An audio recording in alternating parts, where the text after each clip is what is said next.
मैयत को कब्र में उतारने और रखने का सही तरीका क्या है? देखिए, मैयत को जो कब्र में उतारा जाता है तो उसमें एक तो ये है कि पायताने से उतारा जाता है और उतारने के टाइम बिस्मिल्लाही व अला मिल्लत रसूलिल्लाह ये कह करके कब्र में उतारा जाए, उसमें और कोई शर्त नहीं है। हमारे यहाँ असल में जनाजे के ताल्लुक से बहुत सारी बातें राइज हो गई हैं। अब जैसे किसी इंसान का इंतकाल हो गया तो फौरन लोग क्या करते हैं, किबला रुख करते हैं। कोई ज़रूरी नहीं है। अगर किबला रुख इंसान का इंतकाल हो गया है अच्छी बात है। मौत के टाइम इंसान को अगर ये लगे कि ये मरने वाला है उस टाइम उसको किबला रुख कर दो, लेकिन मरने के बाद जनाजे को स्पेशली किबला रुख करना इसकी कोई ज़रूरत नहीं है। इसी तरीके से जब मैयत को घर से निकालने लगते हैं तो लोग बड़ी परवाह करते हैं कि सिरहाने से निकालना है कि पायताने से निकालना है, लोग बड़ा कन्फ्यूज़ हो जाते हैं।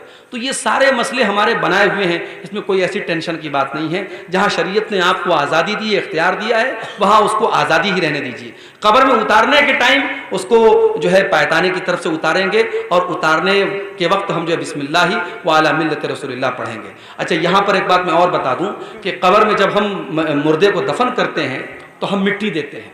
अब मिट्टी जब देते हैं तो वहाँ भी ये सवाल होता है कि मिट्टी देने के टाइम हमें क्या पढ़ना चाहिए। तो बाज़ लोग क्या करते हैं कि वो पहली मरतबा मिट्टी देते तो कहते मिन्हा खलकनाकुम, जो कुरान की आयतें पढ़ते हैं, मिन्हा खलकनाकुम, हमने तुमको मिट्टी से पैदा किया। फिर दूसरी बार जब मिट्टी देते हैं तो पढ़ते हैं वफ़ीहा नुईदुकुम, और फिर तीसरी बार जब मिट्टी देते हैं तो पढ़ते हैं वमिन्हा नुखरिजुकुम तारतन उखरा, कि इसी मिट्टी से हम तुमको दोबारा निकालेंगे।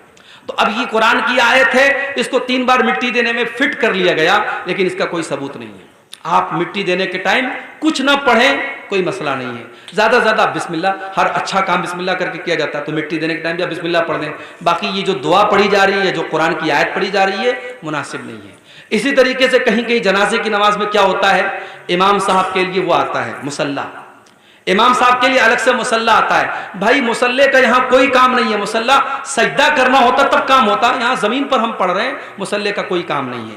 इसी तरीके से अब अगर जनाजे की नमाज कहीं बाहर हो रही है तो अब जूता चप्पल लोग पहन करके जनाजे की नमाज पढ़ते हैं, ठीक है, जायज़ है, लेकिन जूता चप्पल में गंदगी भी लगी हो सकती है, पाखाना भी लगा हो सकता है। तो अब कुछ लोग क्या करते हैं कि जब जूता चप्पल पहन के जनाजे की नमाज पढ़ते हैं तो वो जूता चप्पल उतारते हैं और उतार करके उसी के ऊपर खड़े हो जाते हैं, पैर रखते हैं और जनाजा की नमाज पढ़ते हैं। तो भाई इससे क्या फ़ायदा हुआ? अगर उस चप्पल में गंदगी लगी है और आपने चप्पल उतार के चप्पल पर आप खड़े हो गए तो अभी भी आप गंदगी के ऊपर खड़े हैं। तो चप्पल में, जूते में अगर गंदगी लगी है तो उसको धोना ज़रूरी नहीं है। हदीस में आता है कि उस जूते चप्पल को आप ज़मीन पर रगड़ लीजिए, वो पाक हो जाएगा।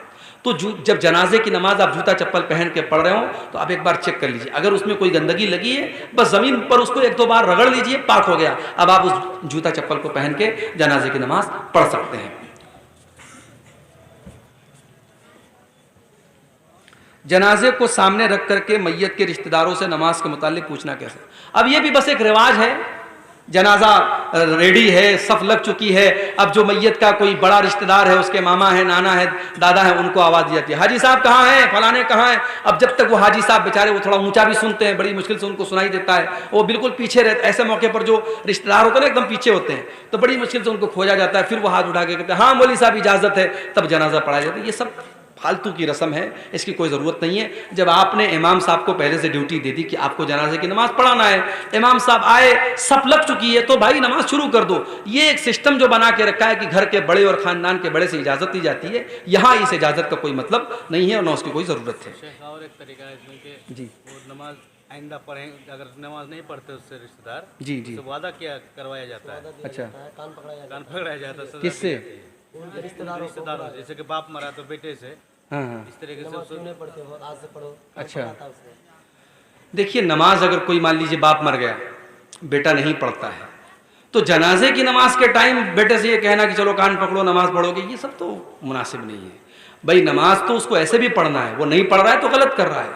अब बाप के मरने पर उसके जनाजे की नमाज का बेटे की नमाज न पढ़ने से कोई ताल्लुक नहीं है। बेटा अगर नमाज नहीं पढ़ता है, बेटा गुनहगार होगा, बाप अपना हिसाब देगा।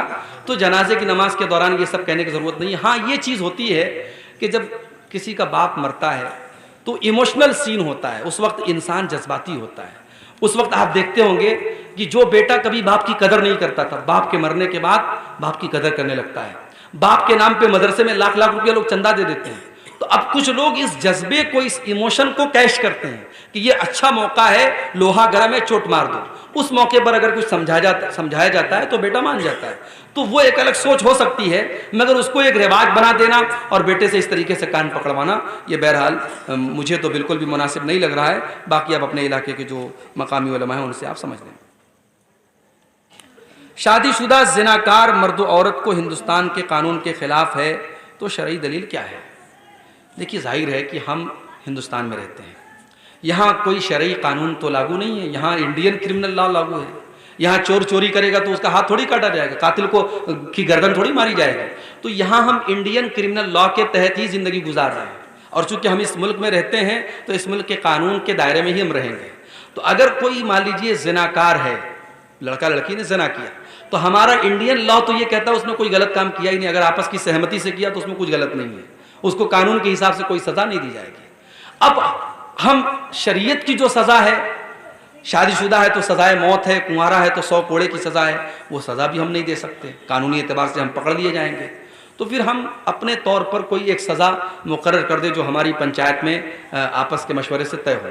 लेकिन उस सज़ा में भी हम इस बात का लिहाज रखें कि अगर ये काम आपस की सहमति से हुआ है तो दोनों भागीदार हैं, सज़ा मिले तो दोनों को मिले।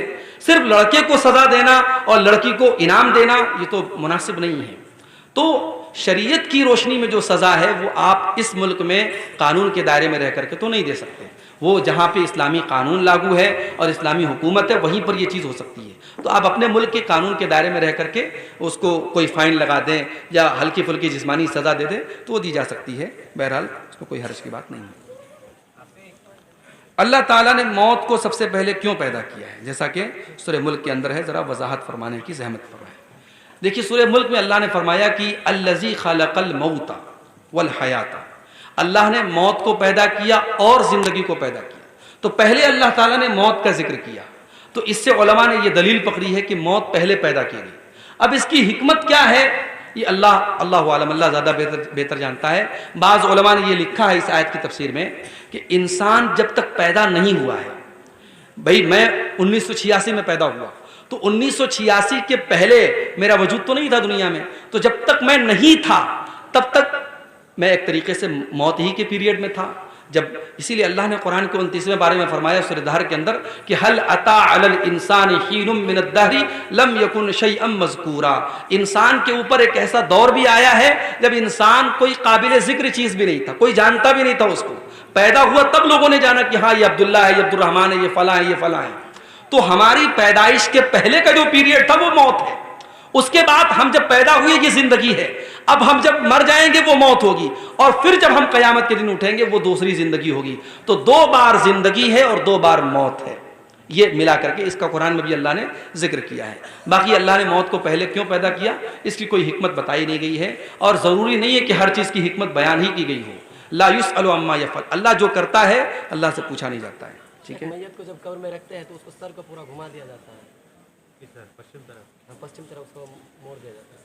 जब सर को पूरा घुमा दिया मतलब यानी कि जब उसको ऊपर चित लिटा देते हैं उसका सर को घुमा देते हैं, गर्दन को मोड़ देते हैं। उसमें मैंने एक मरतबा ये मसला आया था मेरे सामने, तो उसमें बहरहाल गुंजाइश मौजूद है सर को घुमाने की, सर को यानी दाहिनी तरफ जो है करने की गुंजाइश मौजूद है। उस पर हम मज़ीद तफसील से किसी अगली तकरीर में उसको दलाइल जो उलमा ने जो दलाइल दी हैं, जो हदीसें हैं, उसको सामने रख करके हम उस पर इंशाअल्लाह उस पर रोशनी डालेंगे।